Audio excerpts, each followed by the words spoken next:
Bom dia, meus amigos. Estamos dando início à já tradicional webinar para divulgação da pesquisa do mercado imobiliário, tanto da cidade de São Paulo como das cidades do interior paulista. Agora, estaremos abordando o segundo trimestre de 2024 de forma mais aprofundada, mas também, não obstante, nós também estaremos abordando o primeiro semestre de 2024.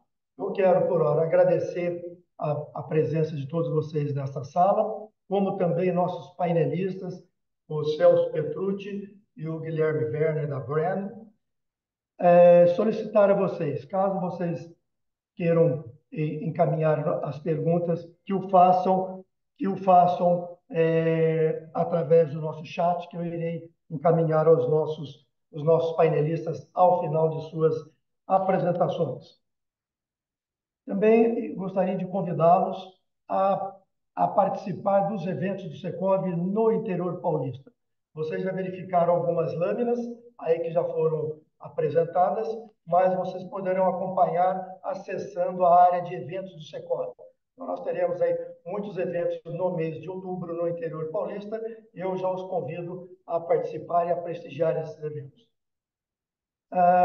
Quanto à pesquisa do interior paulista, de 2022 para cá, nós vemos aumentando essa pesquisa via Brain, que é a nossa parceira. Nós começamos inicialmente com 11 municípios do interior paulista, depois em 22 e 23 nós estendemos para 31 municípios do interior, e agora nós temos 41 municípios do interior paulista, contemplando também o litoral sul, a Baixada Santista, de forma que nós estamos atingindo com esses 41 municípios, para que vocês vejam a importância, a relevância dessa nossa pesquisa, nós estamos atingindo aproximadamente 40% da população do interior paulista com esses 41 municípios dos 645 que nós temos.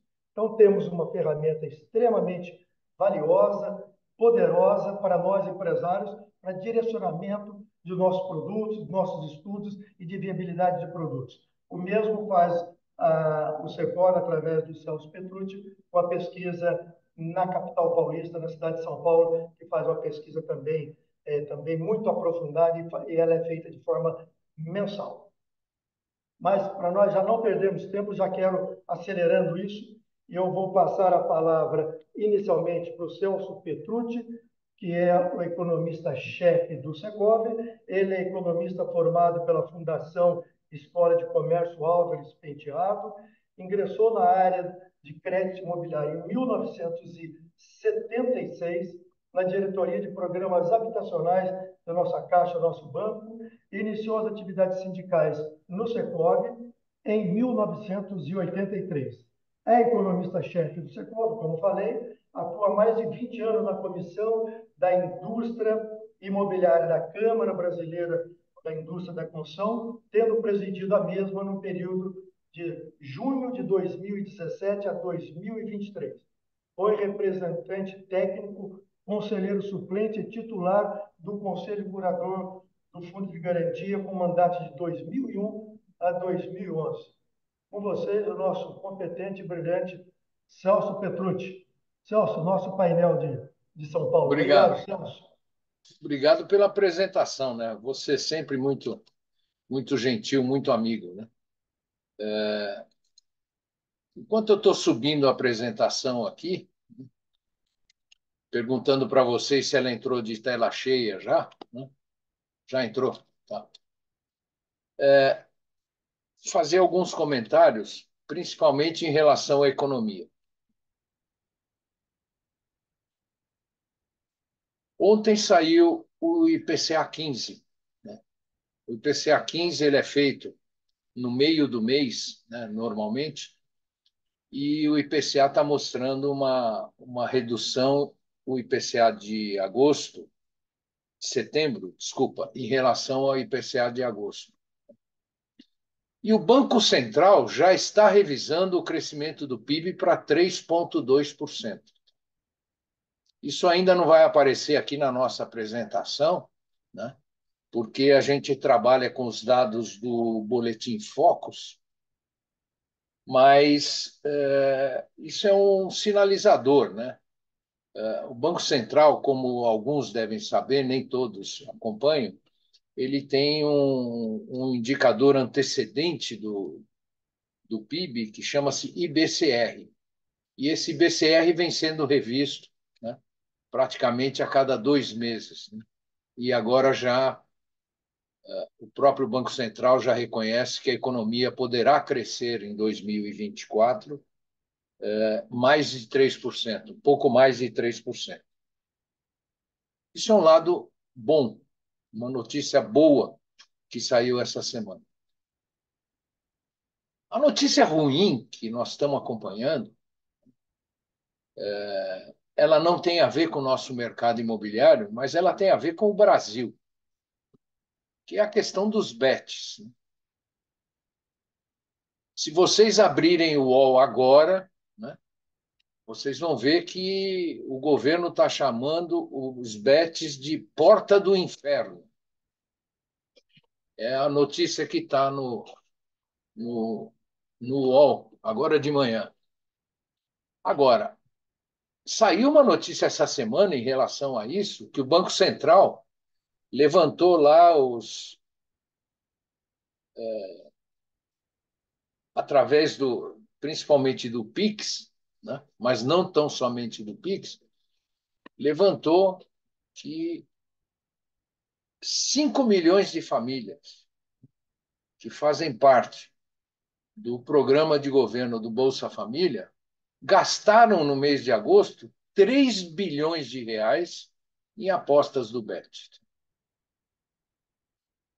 Isso é um absurdo, né? Essa lei foi aprovada, eu tenho a impressão que em 2022. Na época aí tinham algumas casas que trabalhavam a questão de apostas, hoje são mais de 300, né? E apesar de ter uma regulamentação que vai valer a partir de janeiro de 27, de 25, eu tenho a impressão que o governo vai ter que mexer nisso o mais rápido possível, porque a estimativa para esse ano é de mais de 200 bilhões de reais jogados em apostas nessas casas de apostas. Então, só para situar, né, isso, além de tudo, né, afeta o consumo das famílias, afeta o endividamento das famílias. Tem gente, Fred, que está jogando e colocando no cartão de crédito. Quer dizer, o cara joga e ainda fica pendurado no cartão de crédito. Né? Então, até me desculpo, mas é um comentário que eu acho que vale a pena, porque esse é o país que nós vivemos. Né? E inserido nesse país está o nosso mercado imobiliário, que vai indo muito bem, obrigado. Né? Então, passar aqui a apresentação para vocês. Né? Aqui ainda no Focus da última sexta-feira, do dia 20, ainda uma previsão de crescimento do PIB de 3%. Né? E o PIB da construção civil, que foi revisado, né, para 3% também. Aqui a questão da taxa Selic. Alguns estão falando que nós vamos chegar ao final do ano com 11,25. Outros economistas, outras casas, outros bancos falando que nós vamos chegar ao final do ano com 11,5%.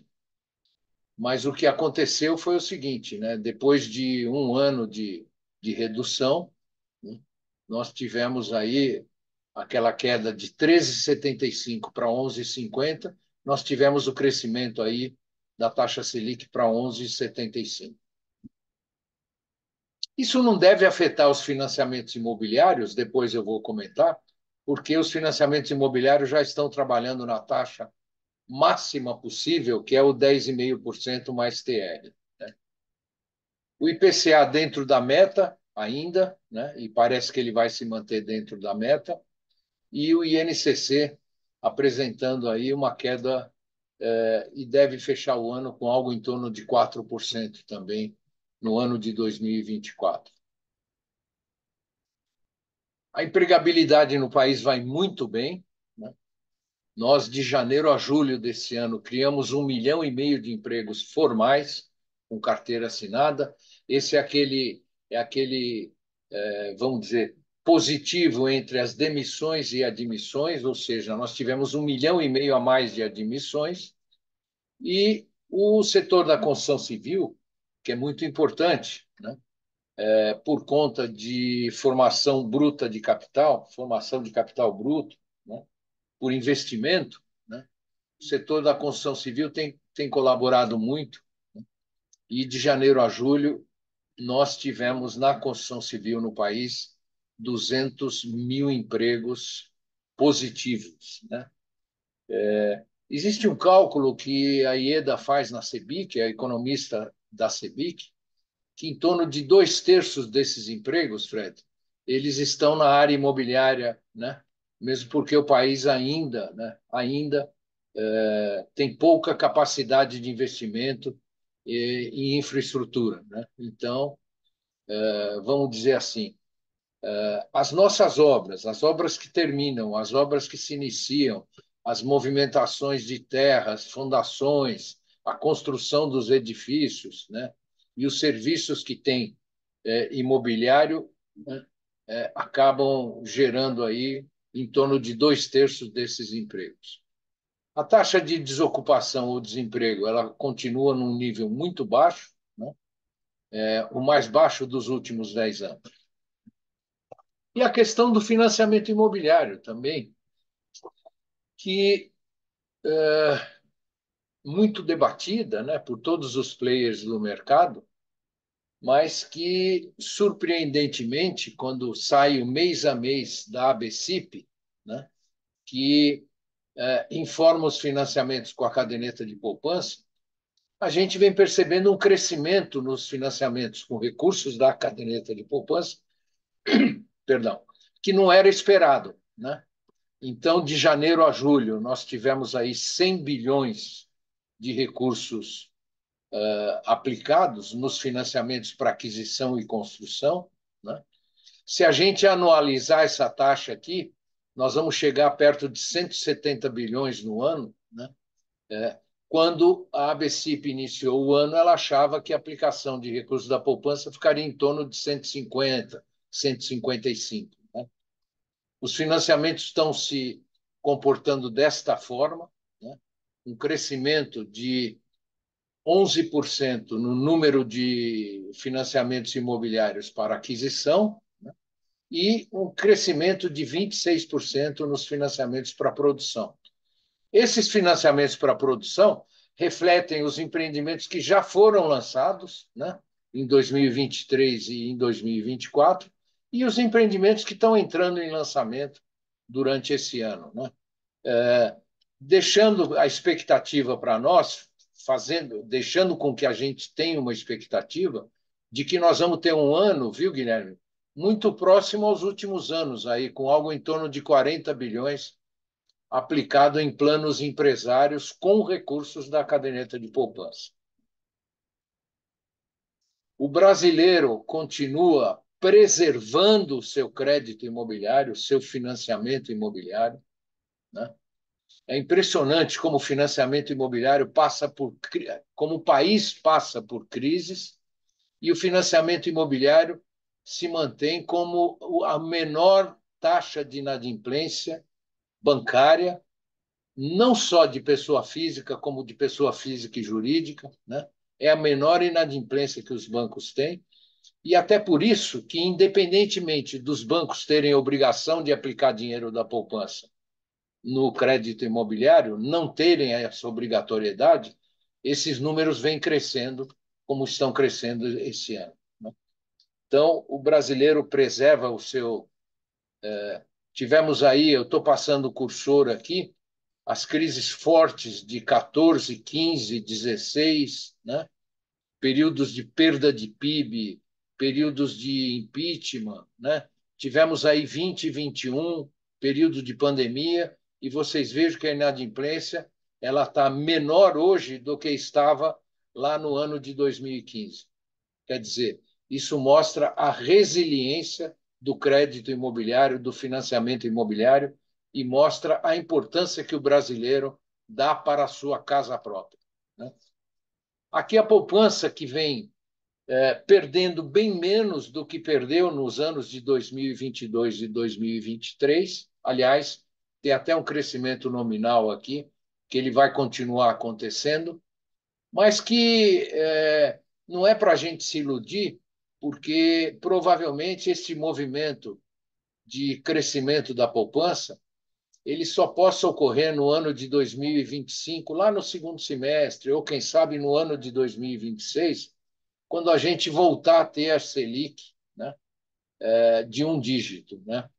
A Selic em dois dígitos, realmente, ela prejudica, vamos dizer, a jabuticaba brasileira, que é a caderneta de poupança. Mesmo assim, né, não podemos perder de vista, é um ativo super importante que hoje tem aí, tinha em 31 de julho de 2024, 764 bilhões.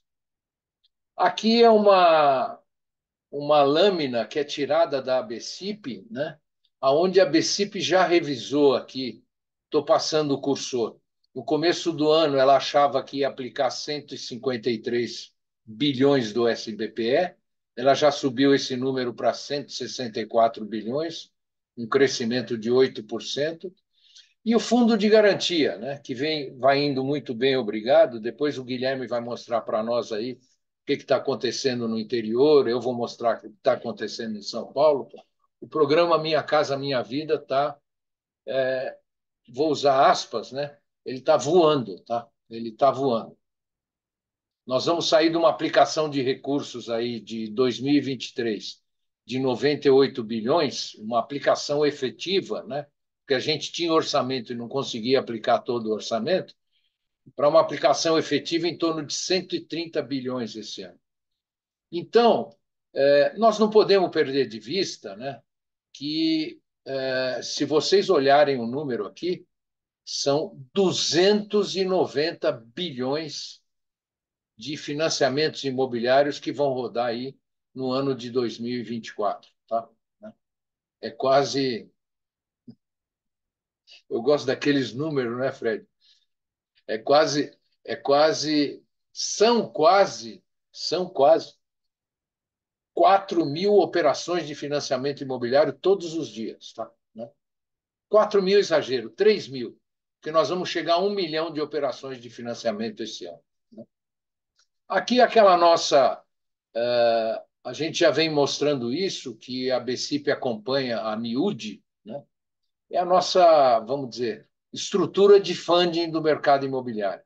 Então, temos aqui 764 bilhões do SBPE, temos aqui 570 bilhões do FGTS e temos aqui 700 bilhões de reais de outras operações do mercado que têm ajudado e muito o mercado imobiliário do país nesse momento de, vamos dizer, do crescimento do mercado imobiliário, que ele está sendo pautado muito mais pela disponibilidade de recursos do que pela demanda junto à população brasileira. Né?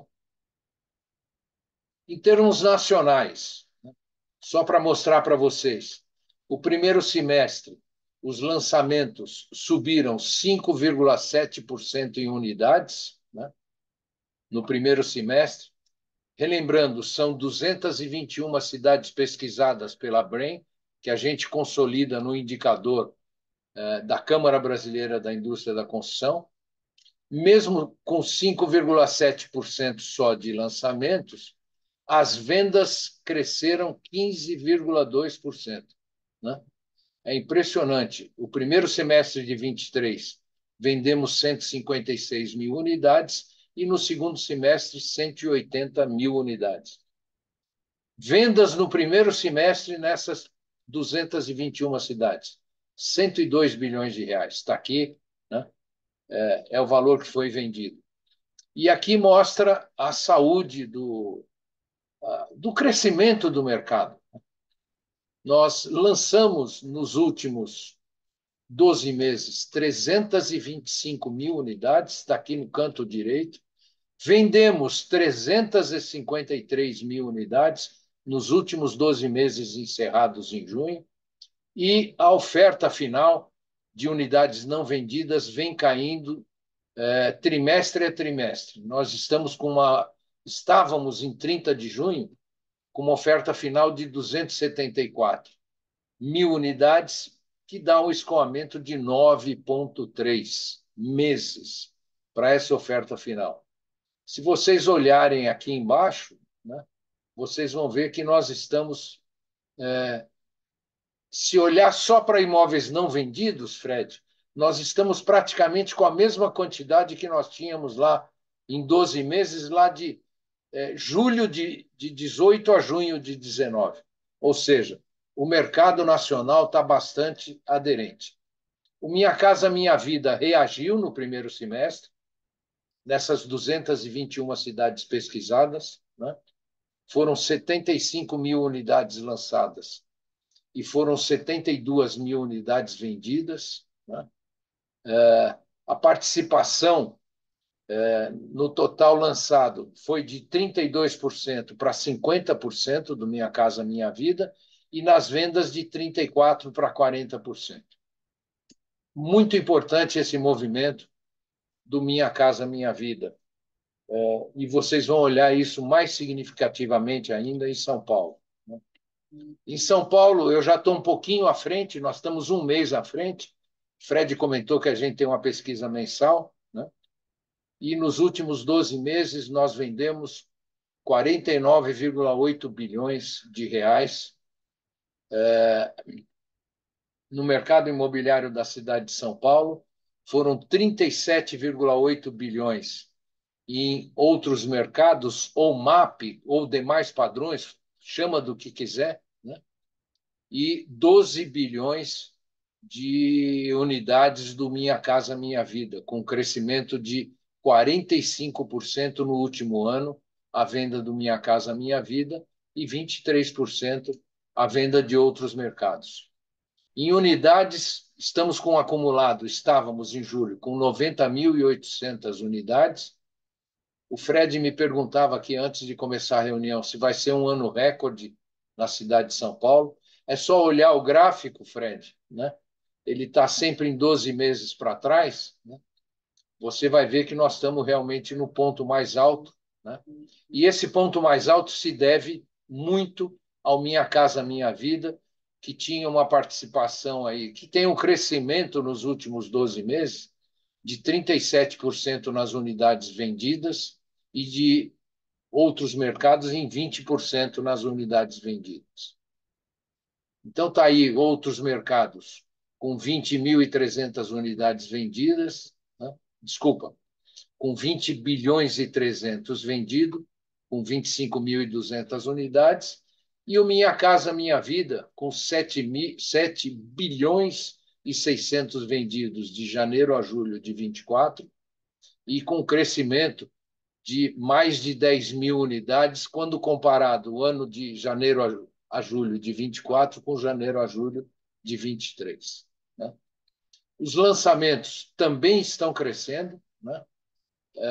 Por conta do Minha Casa Minha Vida, né? Outros mercados têm é estável aqui o lançamento de outros mercados, menos 1% nos últimos 12 meses, mas o Minha Casa Minha Vida crescendo muito, né? Vocês vejam que do ano de 22 para 23, lançamos 7,2 bilhões de produtos do Minha Casa Minha Vida. Esse ano nós quase dobramos, já lançamos 13,8 bilhões de produtos do Minha Casa Minha Vida. E na venda ainda, isso é mais significativo, né? Olhando só os últimos 12 meses, Fred, o Minha Casa Minha Vida na cidade de São Paulo, em unidade, já é responsável por 60% das unidades vendidas, né? Assim que está, desculpa, das unidades lançadas. Assim que caminha o ano, uma queda pequena de lançamento de outros mercados, né, de 16 bilhões e meio para 15,200, né? e uma queda pequena também em número de unidades, né, de 18 mil para 16.900. E o Minha Casa Minha Vida, com 7,7 bilhões lançados nos primeiros 7 meses e com 30.500 unidades lançadas nos últimos 12 meses. A questão dos extratos, né? Relembrando que a gente tem a lei dos extratos lá de dezembro de 2018, né? Ela continua dentro da lógica da incorporação imobiliária, do racional de uma incorporação imobiliária, né? A cada 1.000 unidades vendidas nos últimos 12 meses, a gente acaba destratando 56, né? E isso por conta, às vezes, de uma doença, de uma mudança de domicílio, por perda de capacidade econômica dos compradores, né? Mas nada que chame atenção. Velocidade média de vendas vai indo muito bem esse ano. Nós estamos aqui com uma velocidade média de janeiro a julho de 9,6, bem maior que o ano passado, né? E no Minha Casa Minha Vida, uma velocidade que já alcança aqui o ano de 2019, mas a gente está vendo essa velocidade de vendas crescer no mês a mês, né? A questão da oferta final. Em 31 de julho, nós tínhamos 55 mil imóveis não vendidos na cidade de São Paulo, dos lançamentos dos últimos 3 anos, né? Esses imóveis eram 30 mil de outros mercados e 25 mil do Minha Casa Minha Vida. E aqui do lado a gente chama atenção, né? Eu mostrei para você a pesquisa das 221 cidades, né? Se não me falha a memória, a oferta final estava com escoamento de 9,9 meses, se não me falha a memória. Tá? Aqui na cidade de São Paulo, nós estamos abaixo, tanto em outros mercados, como muito abaixo no Minha Casa Minha Vida, aqui com uma. Só para relembrar um número aqui. Nós lançamos nos últimos 12 meses, desculpa, nos últimos 7 meses de São Paulo, 30.500 unidades do Minha Casa Minha Vida. Juntando tudo que tinha lançado, tudo que está em construção, mais esses lançamentos, nós né, só tínhamos não vendido 25 mil unidades do Minha Casa Minha Vida. Um outro fator que nos anima muito é que essa oferta final, as unidades não vendidas, somente 2% são de imóveis prontos, 39% nos primeiros 6 meses de lançamento e 59% em construção. Então, mais uma vez, isso mostra a saúde do mercado imobiliário, que às vezes, Fred, por vezes, a gente percebe que o movimento do mercado imobiliário, a questão da demanda habitacional, a gente está sempre falando de déficit, a gente está sempre falando de migrações que acontecem, a gente está sempre falando de mudança no perfil de consumo, né? Que as pessoas mais jovens não compram imóveis, mentira, né? Mas que as pessoas. Não é mentira, né, Guilherme? É lenda, não é mentira, não é mentira. Né? E a gente percebe, vamos pensar o seguinte: nós estamos com uma taxa de juros do crédito imobiliário em torno de 12%, somando a taxa de juros mais a TR, 11,5% a 12%. Nós não temos a expectativa de que essa taxa, pelo menos até o primeiro semestre do ano que vem, ela vá ter algum tipo de redução sensível, né? Isso pode acontecer a partir do segundo semestre do ano que vem, ou em 2026. Né? E mesmo assim, né, o mercado imobiliário tem se mostrado profissional, tem se mostrado competente, né? O que demonstra os números que a gente tem. Quer dizer, Houve, no ano de 2022 e 2023, uma queda de lançamentos, que não foi uma queda acentuada, mas as vendas vêm acontecendo, né? E o mercado imobiliário vem crescendo, né? No ano de 24 em relação a 23, como já cresceu o mercado de vendas em 23 em relação a 22 também. Era isso que eu tinha para apresentar a vocês, né? Agradecer mais uma vez a presença de todos, né? É muito bom esse webinar que a gente faz todo trimestre. A gente tem a oportunidade de ouvir também o Guilherme, né, que é um profissional que passa 24 horas por dia pensando em pesquisa, pensando em viabilidade de empreendimentos, rodando aí pelo Brasil. Né? É um prazer muito grande estar aqui com vocês e eu fico à disposição de vocês aí, depois, se tiver alguma pergunta ou se tiver algum questionamento. Um grande abraço a todos. Celso, como sempre, brilhante a tua apresentação, rica em dados e oportunidade. Mas só quero fazer uma pergunta, que é a pergunta do milhão, ao mesmo tempo é um exercício de futurologia, né? Enquanto a sua apresentação está viva aqui em nossas mentes. Ô Celso, como você apresentou, veja só, PIB em alta, taxa de desemprego em queda, o IPCA e INCC estáveis, crescimento de financiamento da poupança, incremento do financiamento à produção, você mesmo colocou, não esperado, também crescendo, inadimplência em queda, vendas e VGV em alta. Ô Celso, eu conheço dois economistas que sempre falam de forma otimista e realista.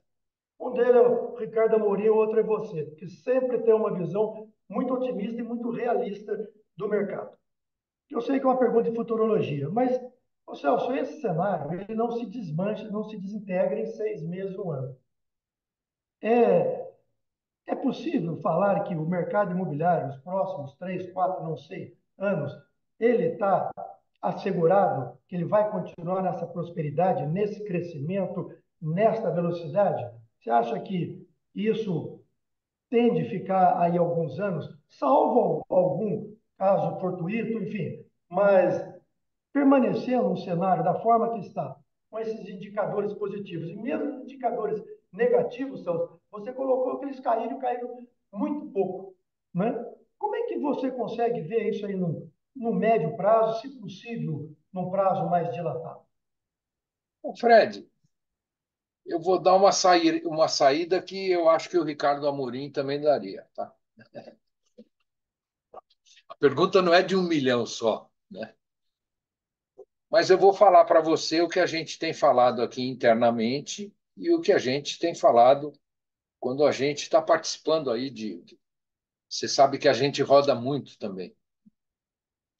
Com o cenário que nós temos hoje, né, no dia 26 de setembro de 2024, não dá para imaginar que o mercado vai ser diferente no ano de 2025. Tá? Depois a gente pode até pedir a opinião do Guilherme também, mas eu diria para você que a grande preocupação hoje, né, é as questões da política fiscal. Né? Parece que aquele bate-boca que existia em relação ao Banco Central, ele já está resolvido. Né?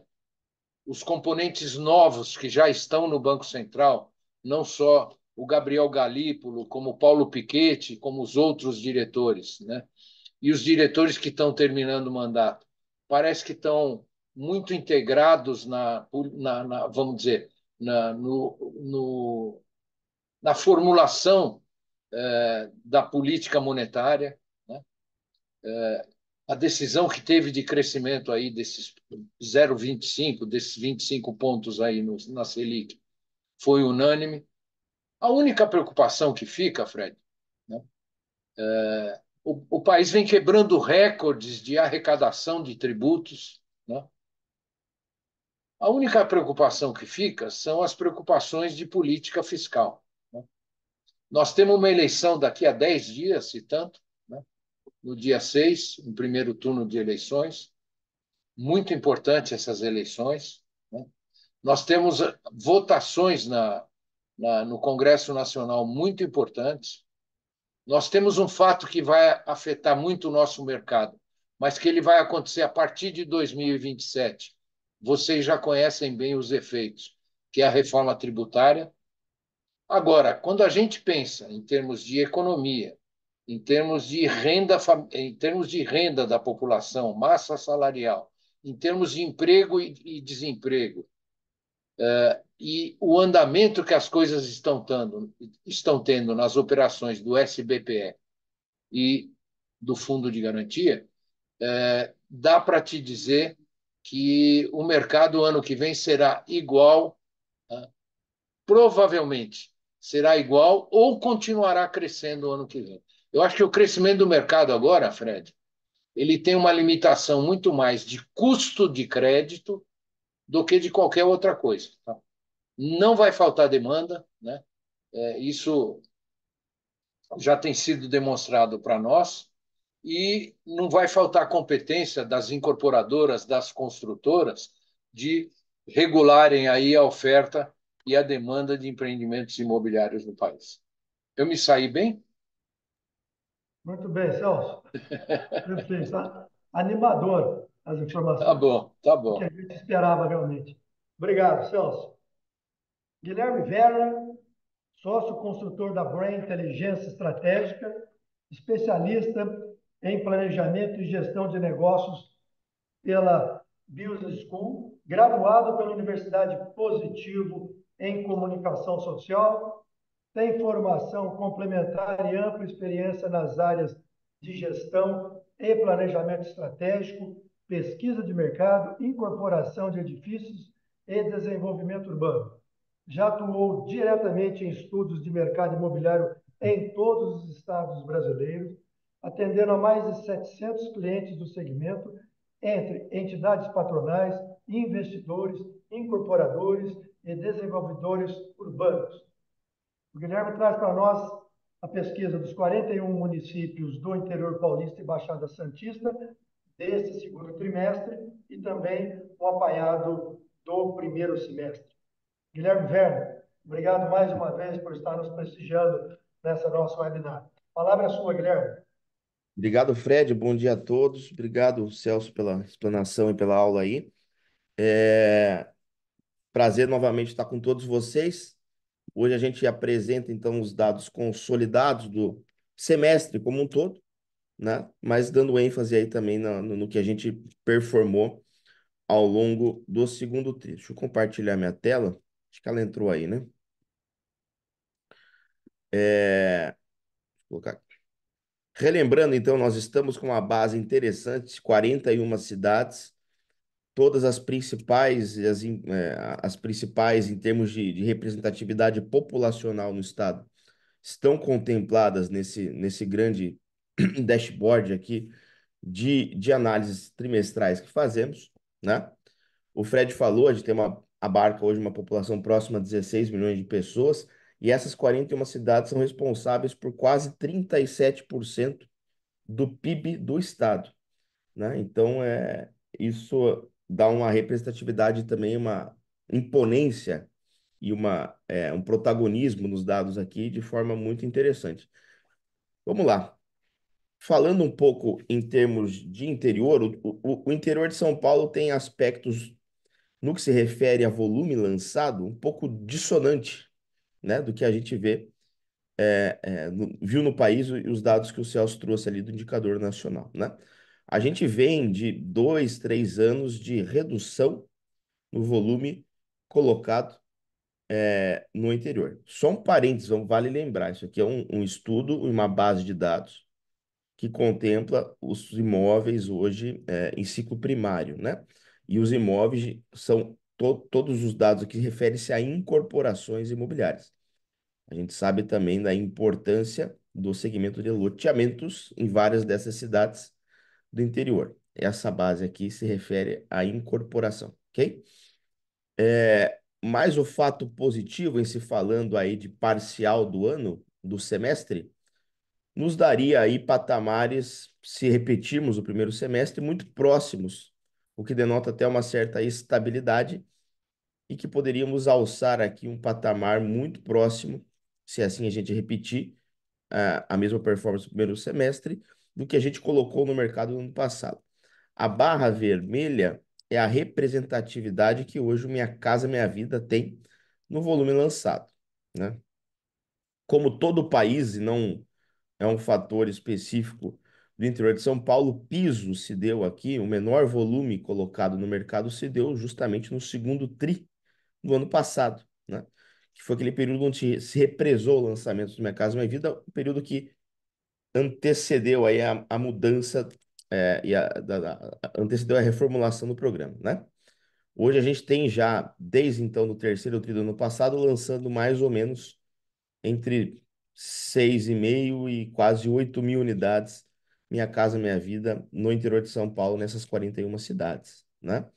Se a gente olhar aqui o mercado dos demais padrões, como o Celso falou, chama-se do jeito que qualquer um goste aí, demais padrões, MAP, enfim, a gente tem praticado patamares similares ao longo dos 2 trimestres deste ano.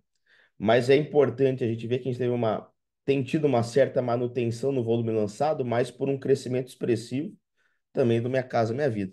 Se a gente olhar só a barra cinza, há um claro achatamento do volume de unidades colocadas. A gente estava colocando 9, 10 mil unidades, 7, 7,5, e estamos colocando agora entre 5 e 5,5, 5 mil e 5.500 unidades de MAP, né? De médio e alto padrão. São muitos números, não tem. Eu até brinquei aqui, ó, o nosso time está sofrendo para conseguir colocar tudo num slide só. A gente está aumentando o volume de cidades aqui, está ficando difícil caber tudo num slide. Mas, no acumulado em 12 meses, aqui está o histórico trimestral. Vamos fazer alguns recortes nessa tabela que tem muito número. E essa apresentação roda aí, né, Fred, para o pessoal.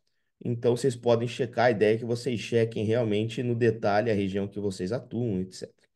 Mas a gente colocou aí 53 mil unidades nos últimos 12 meses. Que se a gente só fizer uma proporção aqui ao número que o Celso mostrou há pouco de 320 e poucos mil unidades lançadas, né, Celso, em 12 meses, significa dizer que essas 41 cidades têm um peso próximo aí a 15%, mais ou menos, do que colocamos nessas 221 municípios que o Celso falou dos dados nacionais, né? Então, lançamos aí 54 mil unidades. Há uma recuperação de lançamento no segundo tri, né? Então, a gente lançou mais no segundo do que no primeiro, o que é comum, né? Numa lógica natural do mercado, o primeiro trimestre lança-se normalmente menos. Tivemos aí algumas regiões. Quando a gente fala aqui Campinas, não necessariamente é a cidade de Campinas, só fazer um parênteses aqui. São as cidades que compõem a região Campinas, ok? Colocamos aí 3.200 unidades, né? Tivemos, por exemplo, ABC, uma retomada de lançamento expressiva no ABC, comparando o primeiro com o segundo tri, né? Ribeirão lançando aí próximo a 1.300 unidades. RM lançando bem. Tivemos poucas regiões que tiveram quedas em lançamento. Baixada lançou bem. E tivemos algumas regiões que não apresentaram lançamentos verticais nesse período, né? No caso de Prudente, Araçatuba, etc. Se a gente fizer as comparações trimestrais, como eu disse, comparando o segundo tri de 23 com 24, há uma clara retomada no volume lançado de unidades. A gente aumentou em 13%. Mas se eu fizer o agregado semestral, muito pelo nosso primeiro trimestre, né?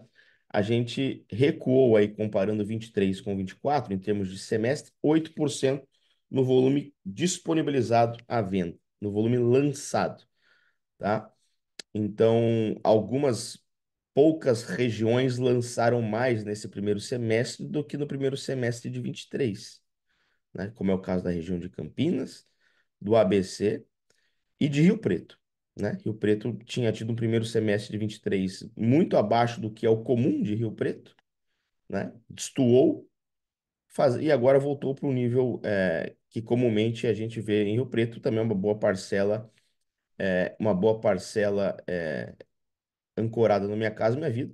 E é uma região que também tem um segmento de urbanismo e loteamento muito forte, né?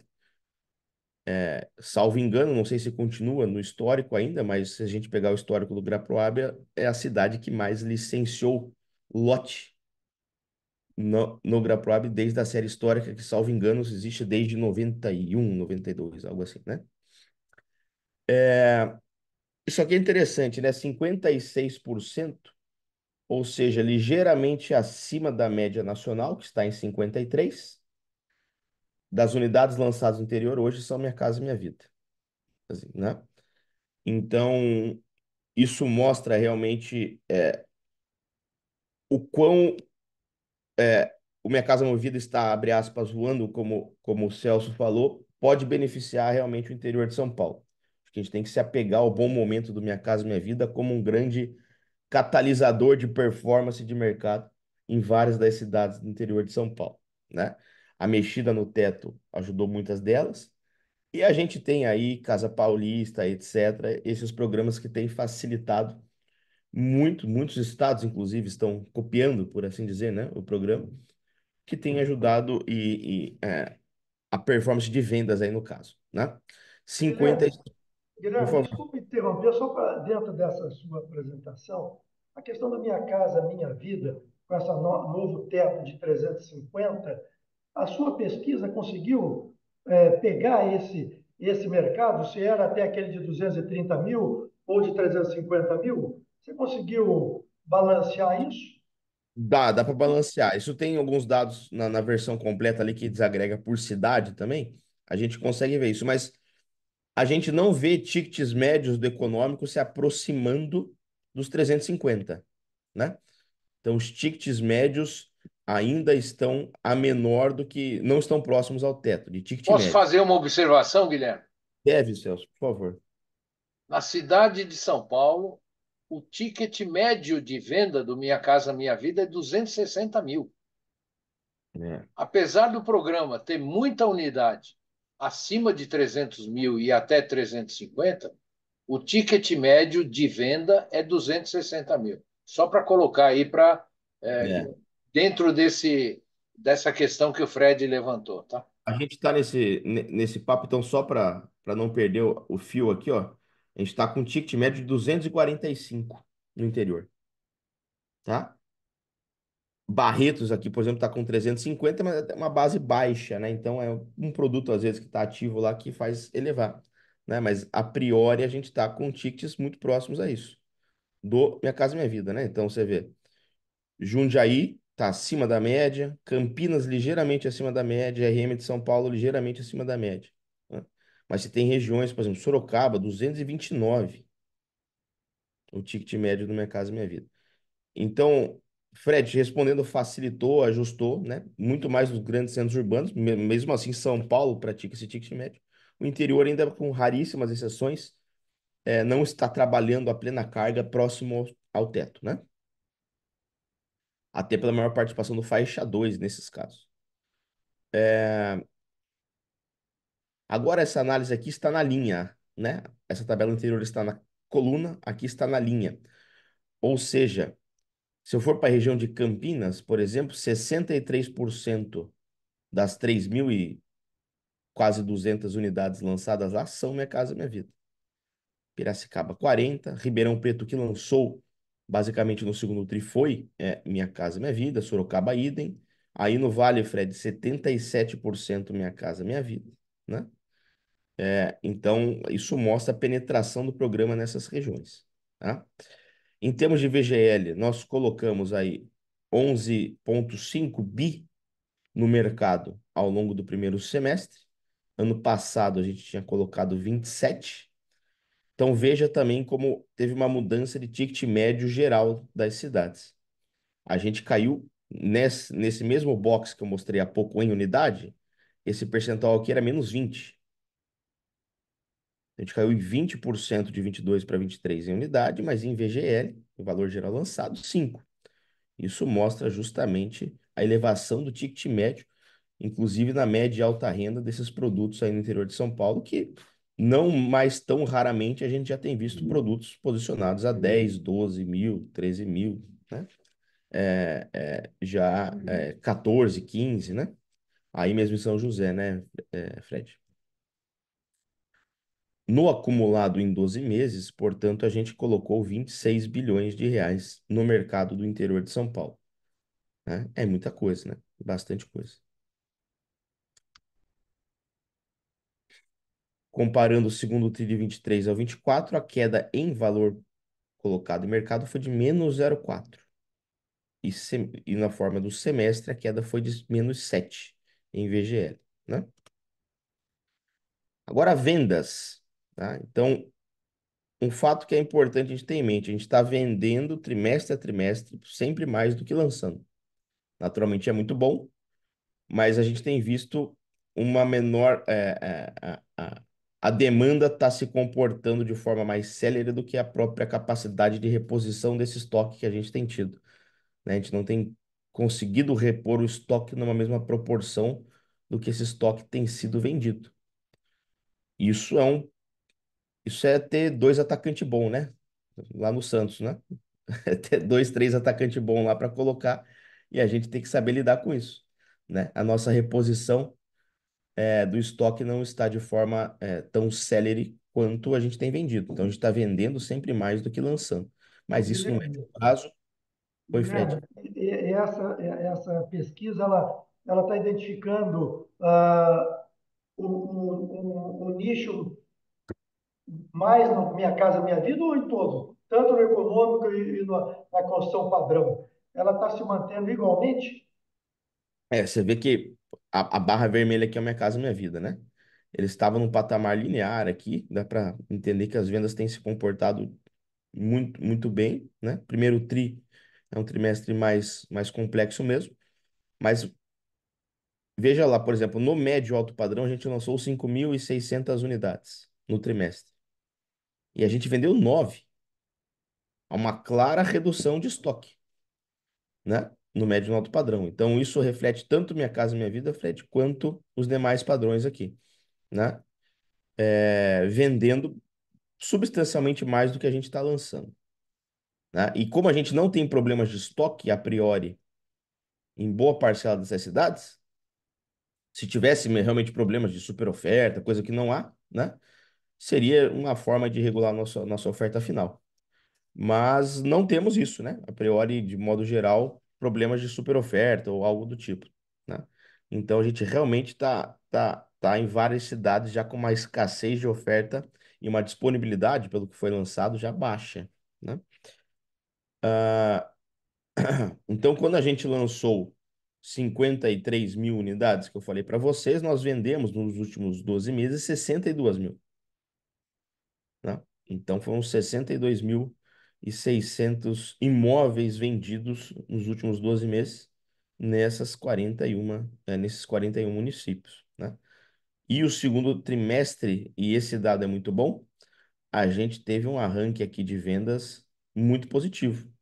A gente aumentou em 7% as nossas vendas, né? Se comparar do segundo tri de 23 a 24.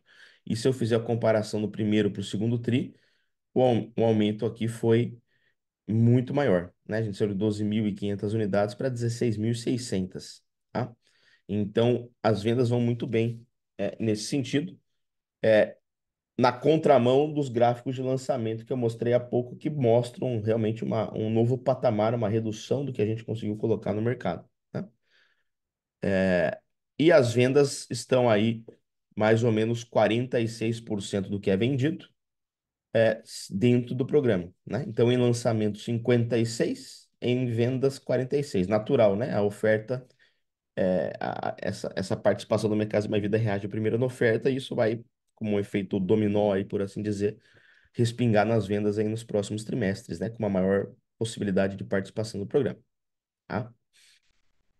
Mas a gente vê, por exemplo, raras as cidades que não têm realmente um protagonismo de venda ou um volume majoritário de vendas dentro do programa.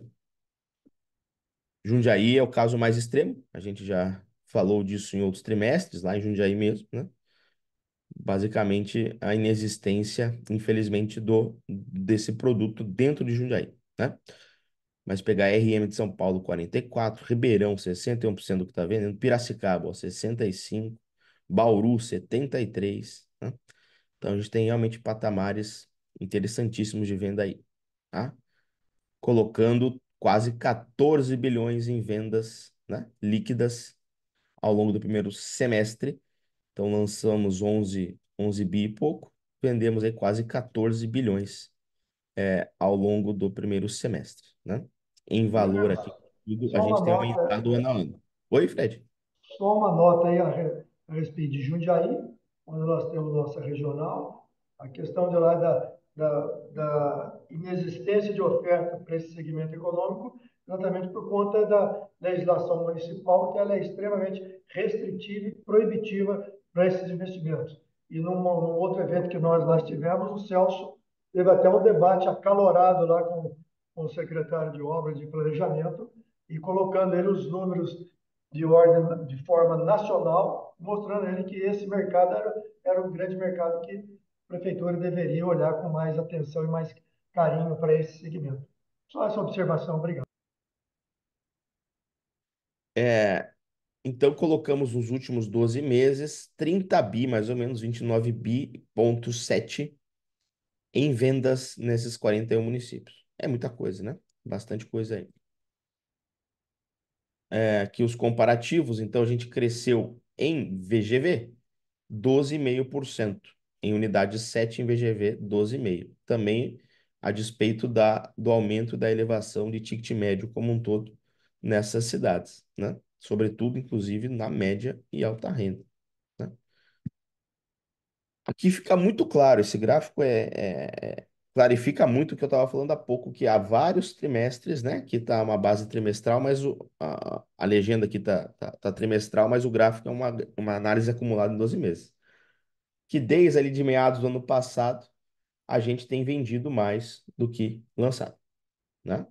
Então a gente estava aqui com a boquinha menos aberta, o delta era bem menor, e hoje a gente tem aí patamares realmente bem discrepantes de volumes de venda versus lançamento.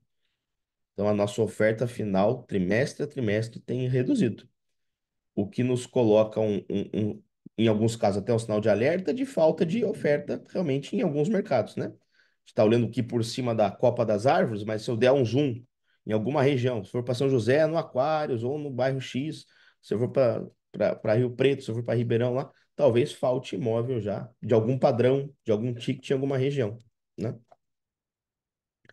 E aí, no econômico, veja que já é muito, quase que não dá para diferenciar as linhas aqui, né? Elas andam lado a lado, né? Então a gente lança e vende, basicamente vende o que lança, né? 26 contra 26 aqui. Então a gente está andando, isso mostra justamente a alta velocidade de vendas que o econômico tem. Em valor também há uma inversão, né? O VGV, que é essa corzinha mais clarinha aqui, né? Já temos aí uma inversão também do VGV versus VGL, né? Então a gente colocou aí no acumulado em 12 meses 29,7 bi de venda para 26,3 de lançamento, tá? Então aí dá 3 bi e meio basicamente de diferença, tá? Chegamos, gente, ao final da, do segundo trimestre nessas cidades com 1.704 empreendimentos ativos. Que são empreendimentos ativos? São empreendimentos que, independente de quando lançaram, possuem unidades diretamente de vocês, incorporadores, né? Ao mesmo tempo que pode ter produtos que lançaram aqui no primeiro trimestre, que já venderam tudo. A gente mantém na base ali por alguns meses, né? Porque pode ter uma unidade remanescente que volte, que já não está mais na base aqui, né? Então aqui é uma base ativa, ciclo primário. Tabela zero desses produtos trouxeram para o mercado 260 mil unidades, temos lá 56 mil, né? Então, nós temos, de modo geral, no interior, uma oferta final que seria escoada também em patamares entre 11 e 12 meses, né? Pouquinho acima do indicador no Brasil, que está 9,3, salvo engano aí, o Celso me corrige. É... várias dessas cidades, também a despeito dessa queda de lançamentos da manutenção das vendas, estão com ofertas finais aí baixas, né? Se a gente comparar e historiar, e se vocês rememorarem aí pesquisas anteriores, a gente teve adequações importantes. Rio Preto, por exemplo, é uma cidade que estava ali com 4.000, 4.500 unidades em oferta final. Hoje está aqui com 3.300, né? Araçatuba 540. Então você tem aí realmente cidades com patamares baixos de oferta, né? Ao mesmo tempo, Jundiaí mesmo, né? Novamente dando um zoom aqui, Jundiaí mesmo com uma oferta final mais baixa. Mas fiquei feliz porque na última semana dois clientes nos procuraram aqui para colocar os dois juntos vai dar mais de 800 unidades. Então, só esses dois produtos vão duplicar aqui o estoque da cidade, que precisa, né? Pelo potencial dela. Em termos de tipologia, naturalmente o que predomina, que é a oferta lançada, né? O que predomina são os produtos aí de dois dormitórios, também por conta do produto econômico, mas não só por ele, né? E é importante a gente ver que também o produto de um dormitório já figura como um pão quente aí em várias cidades do interior. O produto compacto, né, tem tido liquidez em cidades do interior para investidores pensando em short stay, né? Então, algumas praças do interior têm uma rede hoteleira que não supre as demandas atuais. Então, a gente tem visto aí produtos compactos de estúdio, produtos padrão especial, que nós chamamos aqui, com boa liquidez. A gente já vê aí um dormitório tendo participações importantes em algumas cidades, né? Em algumas regiões aqui, tá? É, Aqui a oferta final, isso. Então, se a gente pegar a oferta final, né? A gente tem uma Baixada, tem bastante um dorme, né? Naturalmente, região de Campinas, Rio Preto, né? 18% do que a gente tem de um dorme no interior está em Rio Preto. Então, são regiões que já estão tendo uma liquidez importante nesses produtos de um dormitório, né? E aí, os produtos de quatro, né? Os produtos verticais orientados a luxo, super luxo, eles possuem claramente uma menor representatividade aí no mix, né? Das cidades. A gente já mostrou essa lâmina, tinha dado spoiler aqui, porque a gente estava falando de ticket médio, né? A gente aumentou o ticket médio em relação ao primeiro TRI em quase 5%. Ticket médio do Minha Casa Minha Vida. Né? E o ticket médio dos demais padrões em 2,7. O maior ticket médio está na Baixada, né? Baixada aí com quase 800 mil de ticket médio. Mas a priori, se a gente falar quanto custa um apartamento no interior que não seja a Minha Casa Minha Vida, ele está custando 520 mil reais. Uma coisa que talvez valha até, a gente pode fazer aqui no próximo trimestre, e eu acho que é uma análise legal que a gente tem feito, esse ticket médio, qual o percentual das famílias, dos domicílios da cidade podem financiar, na sua capacidade máxima, esse ticket médio.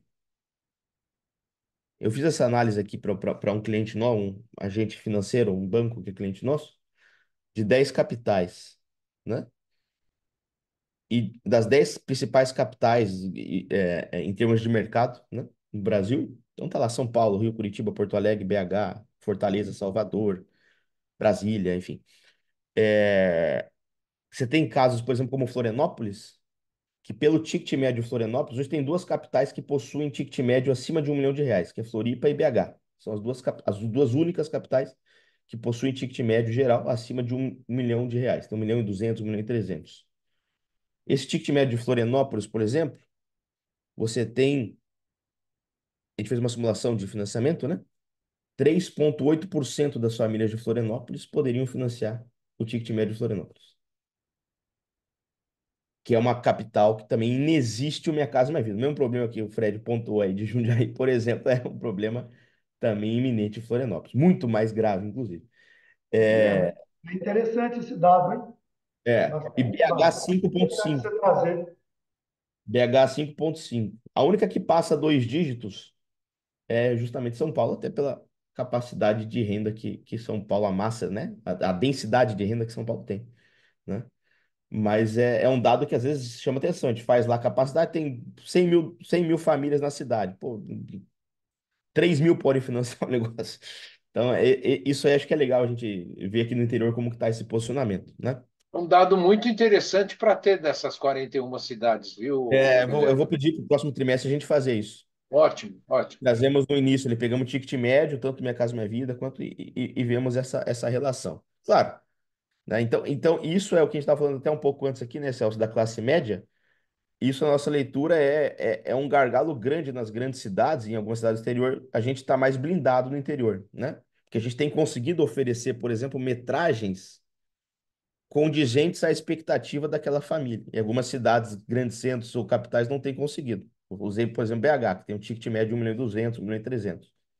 Se eu for para dentro do contorno em BH, Savassi, Lourdes, bons bairros da cidade, a 1.200.000, 1.300.000, a gente está conseguindo oferecer 70 metros, 65 metros, né? E para financiar 1.300.000 na sua capacidade máxima, essa família precisa ter 30, 35 mil, 40 mil de renda. E aí você fica no. Quem quer não pode, quem pode não quer, né? Posso Então falar uma outra informação importante que tem aqui? por favor, Celso. Os apartamentos do Minha Casa Minha Vida, né? Porque nós estamos tratando aí do vertical, né? Os apartamentos do Minha Casa Minha Vida no interior de São Paulo, na média, tem 20% a mais de área útil do que os apartamentos do Minha Casa Minha Vida na capital, tá? Perfeito. Então, a gente está conseguindo entregar produtos acima de 40 metros É no isso, interior. é isso, é isso. Olha a média, ó, 46, né? Vamos 46, tirar é. Barretos aí, vai dar 48, né? E Barretos está 45. puxando para cima justamente porque é aqui, ó. Tá Desculpa, lá no vai dar teto. 44, 45, né? É, Porque é um é, produto de todo de 350 mil, né? exatamente, né? Então a gente tem conseguido. E em São Paulo, realmente a moda, né? Não sei se é a média agora, o Celso deve ter a média aí, mas a moda, o que eu vejo que mais se repete é o 32, 34, né? 34 metros aí, 35, 37, E a né? média está em torno de 37, 38 metros, tá? Então a gente tem conseguido entregar mais, né? Então, em termos de preço de metro quadrado, só para finalizar aqui, a gente está nos demais padrões no MAP aqui, com preço médio já de 7.600. A baixada naturalmente sempre foi, né? Desde que a gente começa a série histórica aqui, o maior preço médio de metro quadrado, privativo, né? É, e aqui nós temos o pelotão de trás, por assim dizer. Temos aqui 6.800, 6.500 reais em Araçatuba, Piracicaba e Prudente. Chama atenção Sorocaba, né? Que tem aí um patamar populacional acima dessas outras que eu falei, e está dentre as cidades de porte similar, né? Comparada a São José, comparada a Ribeirão, é a cidade com o menor preço médio dessas cidades de porte aí, 700 mil habitantes, etc, né? E o Minha Casa Minha Vida está aí precificado a média de R$ 5.400, mais ou menos, né? Jundiaí, Barretos é um faixa 3, né? A gente viu ali já, tá no teto, mas, por exemplo, Jundiaí, do pouco que tem, tá precificado acima, né? Natural, a gente tem uma escassez de oferta considerável no programa, né? Então a gente está precificado um pouco acima. Gente, isso eu passei um pouco aqui do planejado em termos de minuto, mas acho que foi bom que a gente já debateu alguns pontos importantes. Seria isso que eu tinha para mostrar para vocês. Fico à disposição e agradeço por enquanto. Guilherme, Celso, obrigado. Eu quero me desculpar com aqueles que estão na nossa sala. Nós ultrapassamos o nosso tempo inicialmente previsto em 12 minutos, mas seguramente foi muito rico a informação que os Eu quero nossos. dar uma boa notícia. Com isso não tem tempo. Qualquer hora, Celso, fale. Os financiamentos do SBPE chegaram aqui. Chegou o dado de julho, de agosto da ABCIP, né? Foi recorde no ano, tá? Financiaram mais de 18 bilhões. Agora, se anualizar os financiamentos da BCIP, já está mais para 180 bilhões do que para 170, né? Dos iniciais 150 que eles imaginavam. Então, isso reforça o que a gente colocou aí durante o webinar, Fred. O Verdade. financiamento imobiliário está mais caro, né? Está mais restrito, mas guardado, vamos dizer, vai indo muito bem, obrigado. Tá? Então, E é pelo uma boa ciclo, notícia esse acumulado de financiamento que já deu aí praticamente 118 bilhões de janeiro a agosto desse ano. E pelo ciclo de entrega que a gente tem pela frente, né, Celso, dá para se vislumbrar uma perenidade, ao menos não ao apoio à produção, mas lá ao mutuário mesmo, uma perenidade desse volume, né? Perfeito, perfeito, perfeito. Pelo ciclo de entrega A tendência até de crescimento do financiamento com o recurso da poupança, de imóvel novo crescer em relação ao imóvel usado, tá? Por conta das entregas que tem para serem feitas. Marcelo, se tem mais financiamento e um custo um pouco mais elevado, significa também que a questão da renda também ela é avulsa, né? E daí as pessoas estão conseguindo ter acesso, né? Então a ponta é meio inelástica, né? Se aumenta para um Perfeito. lado, se você tem velocidade de vendas, a renda também está acompanhando esses patamares, né? Gente, eu quero agradecer mais uma vez a todos vocês que ficaram conosco, aqueles que entraram no início da nossa apresentação ainda continuam aqui na nossa sala. Agradeço mais uma vez o Celso Petrucci, o Guilherme Werner, e dizer que nós estaremos agendando a próxima webinar para a apresentação do terceiro trimestre e estaremos divulgando no site do Secov. E esta apresentação de hoje vocês encontrarão acessando o portal do Secov, que é o www.secov.com.br. Nós estaremos disponibilizando isso até o início da próxima semana. Celso, mais uma vez agradeço sua apresentação, Guilherme, e conto com vocês no nosso próximo webinar para a apresentação do terceiro trimestre. Tenham todos uma excelente semana e agradeço mais uma vez a participação de todos vocês. Um grande abraço a todos vocês do interior e lá de Foz do Iguaçu, onde o Guilherme está também. Um grande abraço. Um grande Tchau, abraço. tchau.